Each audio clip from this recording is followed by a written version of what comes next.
Nós vamos, nesse momento, dar sequência ao trabalho iniciado, que diz respeito ao estudo sobre o pensamento de Immanuel Kant, do qual nós temos como primeiro momento o estudo sobre o criticismo kantiano, o estudo sobre a composição da teoria do conhecimento, onde nós encontramos Immanuel Kant propondo e fazendo, portanto, uma crítica contundente, né, uma crítica forte, com relação ao idealismo, ao racionalismo, e assim Kant soluciona, de certa forma, a equação, o problema que há entre empirismo e racionalismo, mostrando que a dimensão do conhecimento humano, ele se dá tanto na relação do sujeito com os objetos, mas também daquilo que os objetos têm possibilidade de transmitir ao indivíduo. E há alguns elementos que podem ser tidos como na configuração do próprio sujeito, na dimensão do saber aí, a dimensão do conhecimento, que Kant chama de apriorismo, né? O apriorismo kantiano é que aquilo são os elementos que trazemos na mente humana. Ah, mas isso é o inatismo lá do racionalismo, aquilo que já nasce com o sujeito, não tem nenhuma relação com esta conceituação do inatismo. O apriorismo são as configurações de espaço, tempo e relações que são próprias da cognição humana, né? É uma dimensão do conhecimento humano. Não é um saber que já nasce com o sujeito, mas são perspectivas, são condições de compreensão da realidade, bem como do mundo, nas condições até mesmo físicas, né, espaço-temporais. No encontro de hoje, nesta atividade de agora, nós vamos tratar sobre um assunto de significativa importância. Nós trataremos sobre a moral. E o estudo da moral kantiana, que em grande medida está presente na obra Fundamentação sobre a Metafísica dos Costumes, Kant ele propõe algumas saídas bastante significativas, interessantes, para o comportamento moral. Como, de que forma o indivíduo ele tem condições de desenvolver-se moralmente na sociedade, numa base que, inclusive, não há como negar, tem e traz uma correlação com o pensamento da filosofia cristã. De certa forma, não faça aos outros aquilo que não deseja que seja feito para consigo mesmo, consigo mesma. Podemos entender nesse formato, nesta abordagem, numa apresentação, claro, bastante simplória, mas nós vamos entender necessariamente, nesse estudo, o que é exatamente o imperativo categórico em Immanuel Kant. Esse material ele fará parte, portanto, da composição dos nossos estudos convencionais, mas, além disso, ele contribui e pode contribuir contigo em questões da própria elaboração pessoal, vida fora, porque tem uma qualidade reflexiva bastante importante mesmo, e bastante proeminente, tem muitas elaborações interessantes, e também para questões, poderá contribuir para questões bem práticas, tal como composições dissertativas e trabalhos diversos ao longo da vida, seja em uma circunstância de um processo seletivo, qualquer que seja ele, ou não. Portanto, estamos para além do elemento quantitativo, mas principalmente qualitativo. O material que me servirei para esse trabalho, o texto base, é o texto de Immanuel Kant, Fundamentação sobre a Metafísica dos Costumes. Mas não vou trabalhar com um texto completo de Kant, por questões óbvias, bem como tempo e tudo mais, mas vou me servir da obra Os Filósofos através dos Textos, de Platão a Sartre, que é uma edição da Paulus, e eu uso esse material principalmente porque os autores que o compuseram, eles trabalham com fragmentos dos clássicos, com fragmentos das obras, e neste caso, né, estamos falando aí da metafísica dos costumes de Kant, eles têm um fragmento da obra e um especialista, um comentador, que traz algumas elaborações sobre. Então, nesse sentido, compartilharei agora com vocês esse material, que todos terão esse material também disponibilizado posteriormente nos nossos acervos didáticos. E este é, portanto, o texto que nós trabalharemos. Os imperativos técnicos, os imperativos pragmáticos, os imperativos morais. Eu vou trabalhando o material passo a passo e, em caso de qualquer necessidade, sintam-se à vontade para intervir, para alguma pergunta ou algo assim, tá? Se o homem fosse determinado a agir só por instinto, se cedesse em toda circunstância às suas inclinações e em toda ocasião ao capricho, não se conduziria, porque não seguiria nenhuma regra de conduta. A regra ou a retidão não é nunca da natureza, mas sempre da razão. Ele traz uma elaboração que promove exatamente essa distinção, demonstrando que os valores, a conduta, portanto, é regida pelo patamar da razão. Mas não significa necessariamente que ele seja, por isso, um racionalista, como já o afirmamos.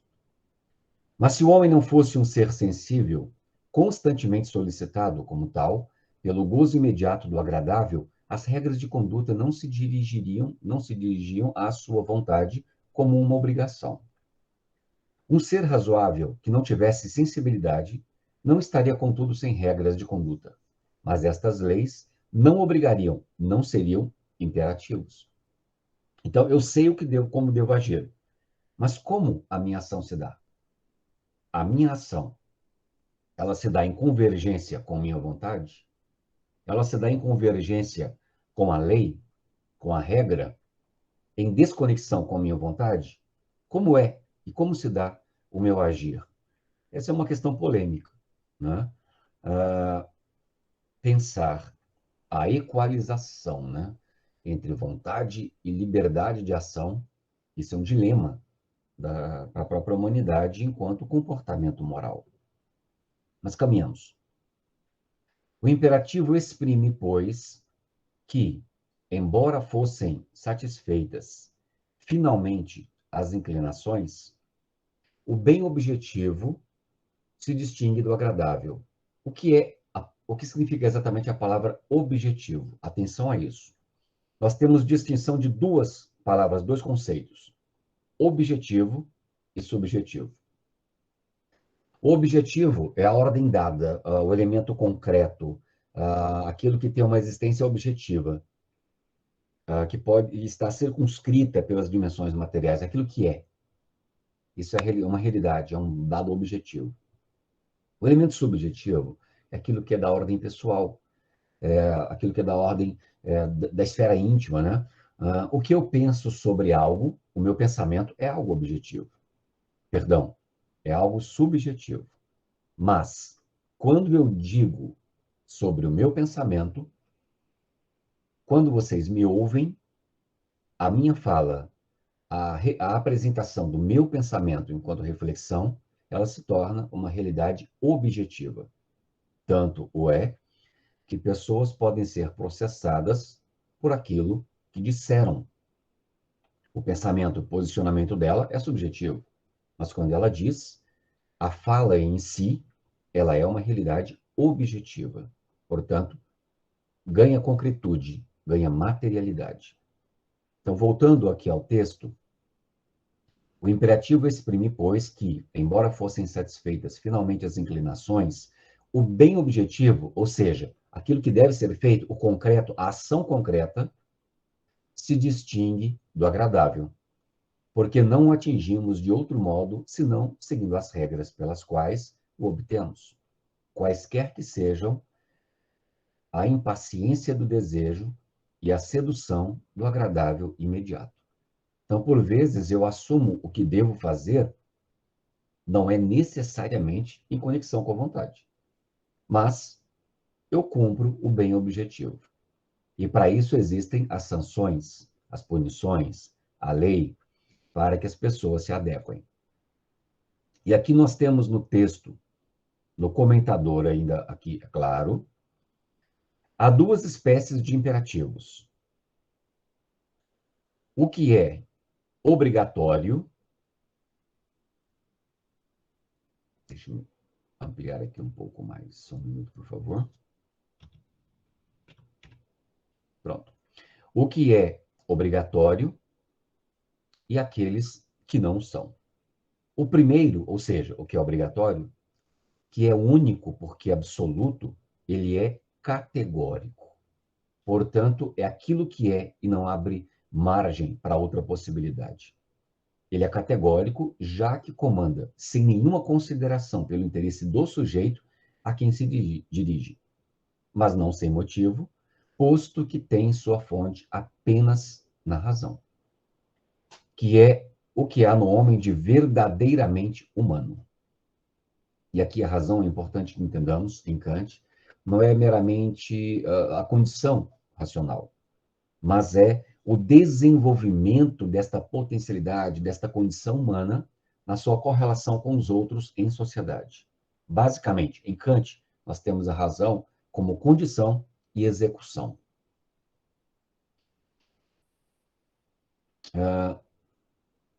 Que é o que é o nome de verdadeiramente humano.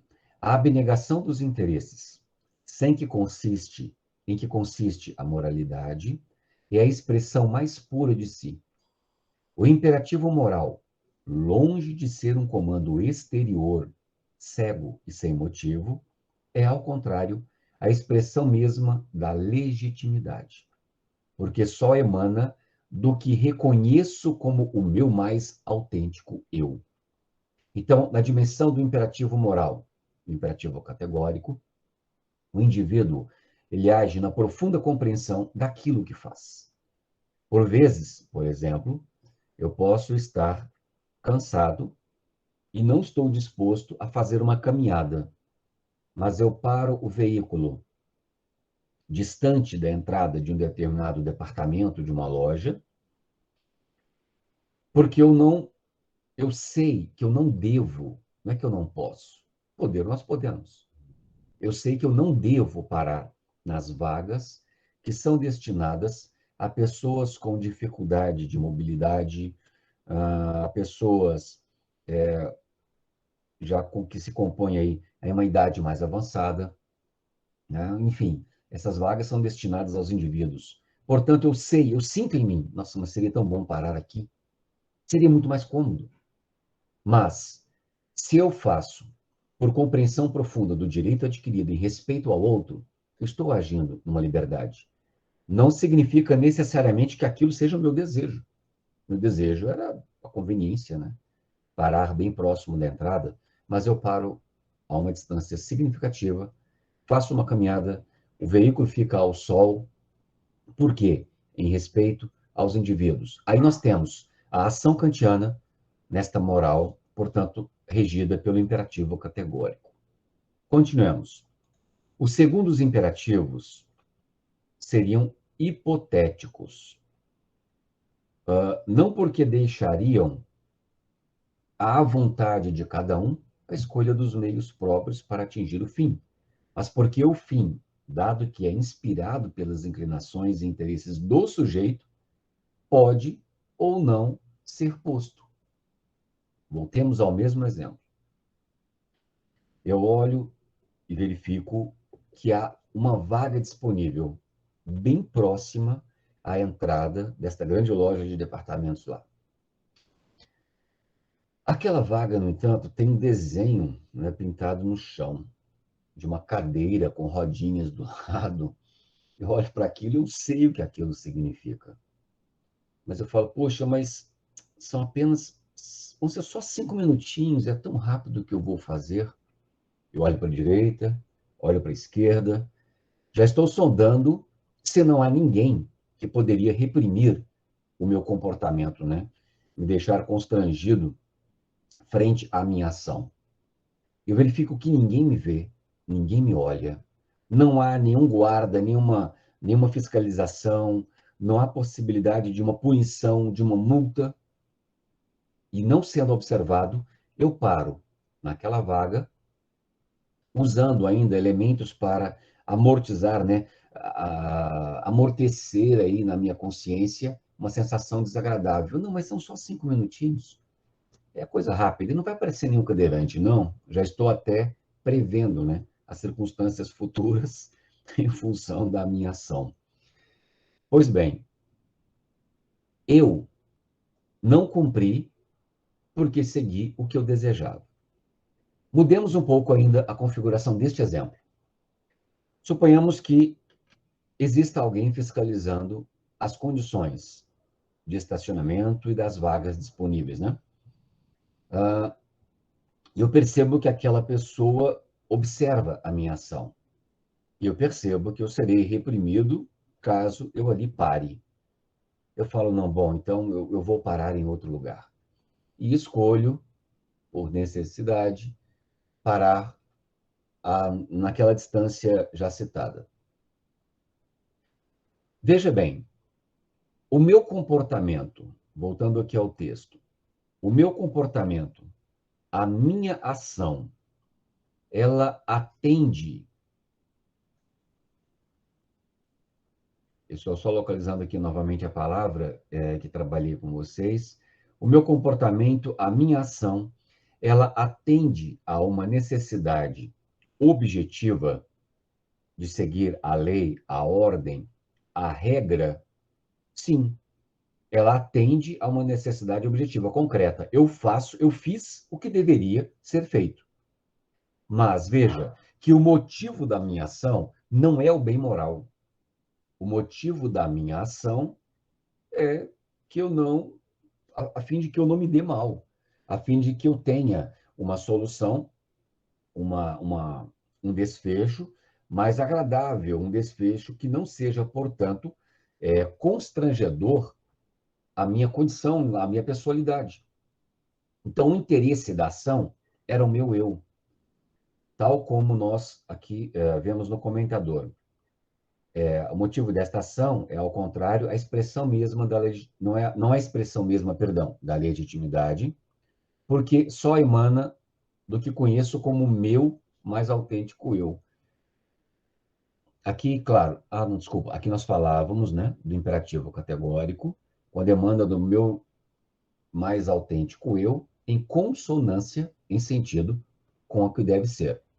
Já no imperativo categórico, é diferente, aqui estou grifando, o imperativo hipotético, perdão, é diferente porque a base fundamental da ação são os interesses do sujeito, a individualidade, a particularidade, e não necessariamente o bem coletivo. Os imperativos hipotéticos, continuando aqui no texto, podem bem prescrever os meios de obrigar alguém, por exemplo, pela chantagem, como o que ameaçasse nesses termos. Se você deseja com feitos, fique tranquilo. Não obrigam nunca, isto é, não obrigam nunca legitimamente, porque extraem seu motivo da sensibilidade, que não é verdadeiramente eu mesmo. Sensibilidade é o elemento da comoção. Aquilo que lhe incomoda faz você desenvolver a ação. Mas não significa que o fato de eu desenvolver a ação eu fiz o que devia ser feito, mas não significa isto que esteja em convergência, em sintonia com o meu desejo de ação. Se não tivesse alguém, talvez, fiscalizando, chantageando ou oprimindo o meu comportamento de alguma forma, talvez eu agisse exatamente de forma contrária ao que deveria ser. A distinção, portanto, entre o imperativo categórico e os imperativos hipotéticos exprime esta verdade, aqui está grifado, que a obrigação e a imposição são exclusivas uma da outra. Uma é obrigação e a outra é uma imposição. Vejam que a obrigação está no âmbito da moral, da reflexão, ao passo que a imposição ela é de ordem externa, né? Tal como diz Titãs, polícia para quem precisa de polícia. tal como na canção. As repressões, portanto, externas são imposições que determinam a ação de um outro. Mas a ação não é necessariamente moral, porque ela não é uma mobilidade interna do sujeito. Ela não provém das suas condições intersubjetivas, mas externas. Os imperativos hipotéticos são, por sua vez, de dois tipos. E aqui nós não vamos aprofundar muitos detalhamentos, mas para que saibam, os imperativos da prudência, ou pragmáticos, ou assertóricos, os imperativos da habilidade, ou técnicos, ou problemáticos. Os primeiros prescrevem os meios para ser feliz, não é o fim, são os meios, o da prudência e tudo mais, né? São os meios para ser feliz, e os indivíduos, por vezes, realizam isto em função desse objetivo. De sorte que, desculpa, seguindo aqui o comentador, de sorte que a felicidade é um fim real. E inspira, pois, desta forma, os imperativos categóricos. Todos nós desejamos, inevitavelmente, tal como já dito desde a antiguidade grega, todos nós desejamos e objetivamos a felicidade como realização plena de algo frente à vida, frente à sociedade, né, e os demais indivíduos. Mas não necessariamente nós agimos socialmente em correlação com a felicidade enquanto bem coletivo. Mas, por vezes, nós escolhemos agir em função, né, desta busca ou desta felicidade como bem subjetivo. E aí nós estamos numa configuração que, de certa maneira, nos desvincula da ação moral como obrigação. E, por vezes, nós atendemos à ação moral apenas como em função das imposições externas. E assim, esta parte introdutória, que diz respeito ao comentador de Kant, finaliza com esse último parágrafo. Assim, a distinção entre os imperativos da prudência e os imperativos da habilidade exprime que os homens arranjam a tarefa impossível de serem bem-sucedidos em habilidades particulares, que, ao mesmo tempo, os distraem e os reconduzem a isso, que, na falta de saber como atuar para serem felizes, os homens se dispersam em habilidades que, sem dúvida, possuem e dominam, mas que só têm sentido pelo grande negócio da felicidade. Então, por vezes, repito o que disse, muitas de nossas ações estiveram circunscritas à busca dos interesses mais particulares. Infelizmente, acabamos, por vezes, na nossa ação moral, nos mantendo presos a esta condição, um tanto quanto egóica, né? Usando aqui uma expressão bem mais freudiana. Nesta parte agora, aqui sim, nós temos o texto do próprio Kant. Neste caso, obviamente, é um fragmento, como podem ver comigo aqui, segundo a referência bibliográfica, extraído da fundamentação da metafísica dos costumes. Está em francês, porque esta obra traduzida, ela é traduzida do francês, da Paulus, tá? Que nós já fizemos aí o comentário. Então, iniciando o texto do próprio Kant, vejam que nesta obra, quando nós temos o tamanho de fonte maior em relação à anterior, aqui sim é o fragmento do próprio Kant. A representação de um princípio objetivo, enquanto este princípio é obrigatório para uma vontade, chama-se comando da razão. E a fórmula do comando se chama de imperativo. Imperativo, tal como o termo nos apresenta, é aquilo que é, e, portanto, não deixa de ser. É aquilo que tem força, né, de execução. Todos os imperativos são expressos pelo verbo dever, e indicam, por isso, a relação de uma lei objetiva da razão com uma vontade, que, segundo sua constituição subjetiva, não é necessariamente determinada por esta lei, ou seja, não é necessariamente uma obrigação.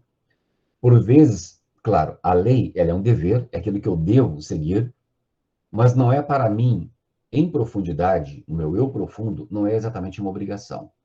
Tanto é que eu deixo de fazer caso alguém não esteja fiscalizando.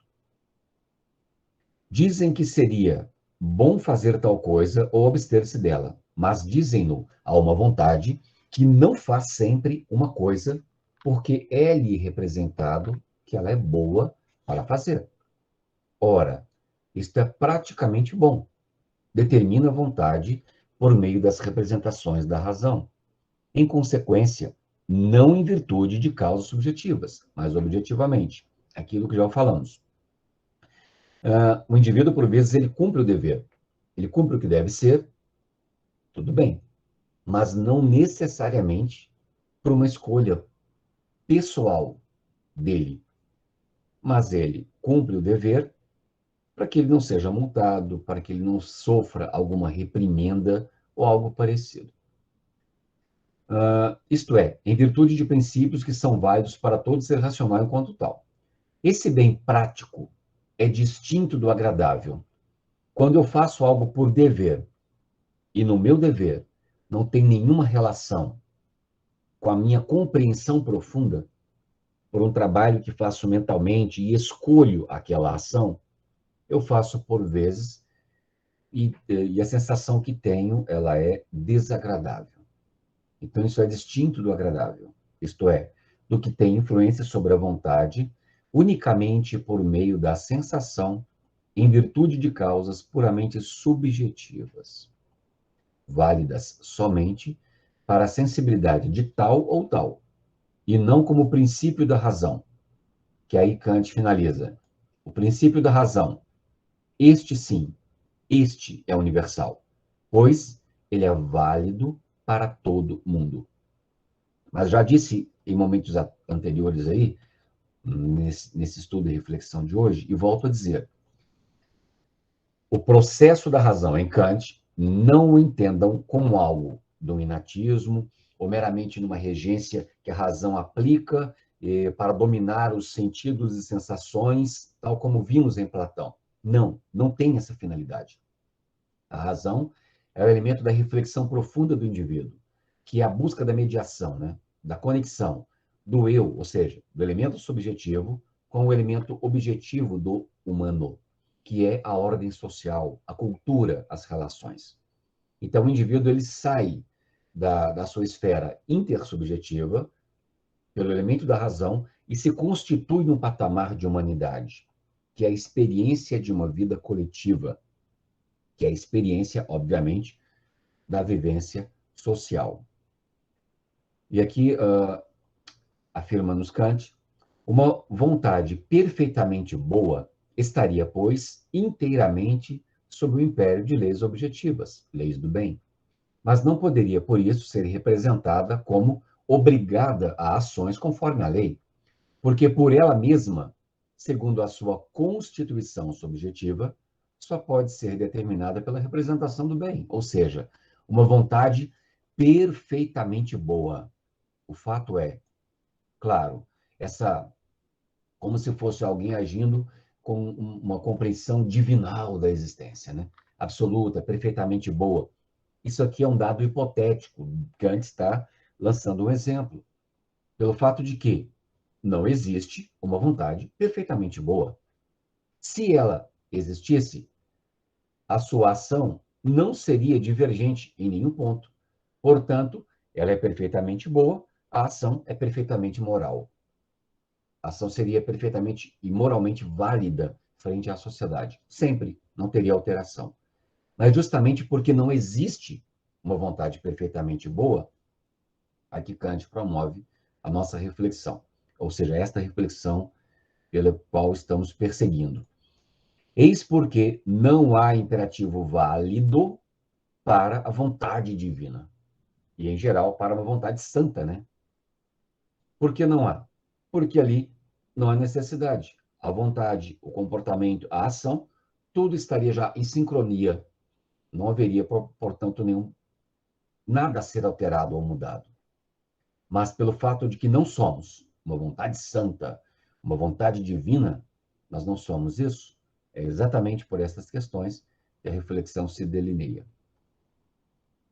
Eis porque os imperativos são somente fórmulas que exprimem a relação de leis objetivas do querer em geral com a imperfeição subjetiva, nossa imperfeição pessoal, da vontade de tal ou tal ser racional, por exemplo, ou seja, da vontade humana. Então, justamente porque temos várias vontades, vários desejos, vários direcionamentos, é exatamente por isso que não é tão simples o agir moral. Ora, todos os imperativos comandam hipotética ou categoricamente. Os imperativos hipotéticos representam a necessidade prática de uma ação possível, considerada como meio de chegar a alguma coisa. Perdão, como meio de chegar a alguma outra coisa que se quer. Então, veja, o imperativo hipotético, ele é meio para se chegar a uma outra coisa. Já no imperativo categórico, ele é fim. Vamos trabalhar essa distinção. Vejamos. O imperativo categórico seria o que representaria uma ação como necessária por si mesma. Necessária significa ela está fechada em si mesma. Ela é em si mesma. Isso é uma ação necessária. E sem relação com outra finalidade, como necessária objetivamente. Então, voltando aí, para que isso fique bem claro.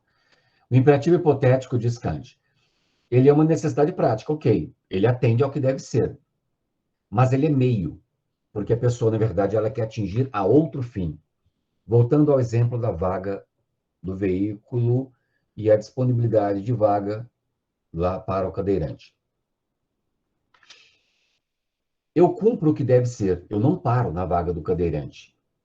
Por quê? Porque alguém está fiscalizando, olhando, verificando, e ali eu não paro para não ser, portanto, reprimido. A minha felicidade é o quê? É não sofrer repressão. O meu bem-estar é não ser, não passar por uma situação vexatória, vergonhosa, frente ao meu comportamento. Então, eu vou agir de acordo com o bem moral. Isso é uma ação que eu cumpro o bem moral, mas como meio para não sofrer a reprimenda. Ela é meio, é imperativo hipotético. Já o imperativo categórico, por mais que eu queira e desejo realmente parar na vaga, eu escolho não o fazer em respeito, em consideração, em compreensão mais ampla aos direitos adquiridos por parte das pessoas que têm dificuldade de mobilidade. Eu estou num outro patamar, numa elaboração racional mais elaborada. Portanto, eu faço com que minha vontade ela não seja necessariamente a vontade mais básica do humano, primitiva, instintual, né? Instintiva. Mas a minha vontade, ela já tem uma correlação, neste caso, com o comportamento do que deve ser, em uma correlação com o comportamento moralmente válido para a sociedade, em função de um bem coletivo, e não necessariamente mais em função da minha satisfação pessoal, subjetiva. Então, Kant, nesta reflexão do imperativo categórico, ele lança o indivíduo a uma condição muito mais ampla de humanidade, sem a obrigatoriedade da lei. A obrigatoriedade da lei porque a força não está necessariamente na lei, mas na internalização dos indivíduos. E assim, vemos na fundamentação sobre a metafísica dos costumes de Immanuel Kant, que ele desenvolve um axioma, dizendo que a minha ação, que a minha conduta possa ser posta como uma lei universal. Ou seja, em outras palavras, aquilo que você faz, todos os demais poderiam também fazer? Se a resposta for sim, sua ação está clara, desvelada, que ela tem uma correlação com sua compreensão racional frente aos bens coletivos da sociedade. Assim, estamos numa condição moralmente válida. Mas, se o que você faz nem todos poderiam fazer, nós estamos numa configuração de um imperativo possivelmente hipotético, não necessariamente categórico. E assim, Kant ele tem uma frase muito conhecida também, que diz que há duas belezas no universo: o céu estrelado acima de mim e a lei moral dentro de mim. Então, Kant fala que existe a beleza do universo, do cosmos que nos permeia, do qual, melhor dizendo ainda, estamos inseridos, e a beleza da lei moral. E a força da lei moral, em Kant, ele deixa isso bem claro, ela não está na representação externa ou na ação externa, não está na dimensão objetiva, mas a força, a grande força da lei moral, ela está, portanto, na condição, na capacidade da razão humana, que estaria, portanto, aí, digamos, metaforicamente, no coração dos homens, no coração da humanidade, na capacidade de uma ação empática, humanitária, de uma ação em sincronia com o bem moral, com o bem coletivo. Vendo mais este parágrafo, posto que toda lei prática representa uma ação possível como boa e, em consequência, como necessária para um sujeito capaz de ser determinado praticamente pela razão, todos os imperativos são fórmulas pelas quais é determinada a ação que, segundo o princípio de uma vontade boa de qualquer modo, é necessária. Então, todos os imperativos, sejam eles, usando apenas os dois aqui, o hipotético ou o categórico, todos eles atendem a uma necessidade objetiva, que é o cumprimento do que deve ser, o cumprimento da lei. Todos eles. No entanto, a diferença fundamental está na mobilização, na força da ação. Ora, se a ação só é boa como meio para alguma outra coisa, estamos dentro de um imperativo hipotético. Se é representada como boa em si, em seguida como existindo necessariamente, numa vontade que tem em si, conforme a razão, o princípio que a determina, então este imperativo ele é, portanto, categórico. E finalizando, portanto, essa reflexão, o conceito de liberdade, muito diferente do que tantos imaginam, ele não está no fazer tudo o que desejo, pois como já apontava desde Sócrates, no contexto clássico da filosofia grega, se o indivíduo faz apenas o que ele deseja, ele já é um escravo dos próprios apetites, ele é um escravo dos próprios desejos. Ele é determinado pelos desejos e pela realização das condições mais básicas de existência. Ao passo que liberdade só pode existir coletivamente, socialmente, no âmbito da lei, no âmbito da ordem, da lei moral. Professor, mas isso seria restringir a liberdade. Mas liberdade não é uma condição absoluta. A liberdade só existe no patamar reflexivo, num patamar de uma condição racional de existência. Racional, não estou aqui referindo ao racionalismo, por favor, entendam isso. Estou falando da condição humana, da capacidade humana, do desenvolvimento de uma reflexão. E não apenas fria e calculista, mas uma reflexão, repito, empática, humana, com a própria sociedade a que me vinculo. Porque é esta lei que vai minimizar os efeitos das ações subjetivas, individuais, egoístas dos outros, e vai colocar a mim e aos demais sujeitos num patamar, portanto, de cultura, num patamar, portanto, de coletividade, de sociedade. Portanto, só há exatamente liberdade no âmbito da lei, pois no âmbito da plena natureza, seguindo o pensamento de Kant, no âmbito da plena natureza, no âmbito da abertura dos instintos, o que se aplica, portanto, aí são as necessidades básicas de cada um e, de certa forma, por isso, retirando o humano da condição e da capacidade de convivência com a humanidade em âmbitos muito mais amplos e muito mais significativos da própria condição, não só de sobrevivência, mas de co-sobrevivência. Não mais numa relação, portanto, evolucionista, darwiniana, onde o mais forte sobrevive, mas numa relação, portanto, de ecossistema. Eu não sou isoladamente, mas eu sou exatamente frente ao meio e à humanidade a que pertenço, a que convivo e a que compartilho as minhas condições também de humanidade.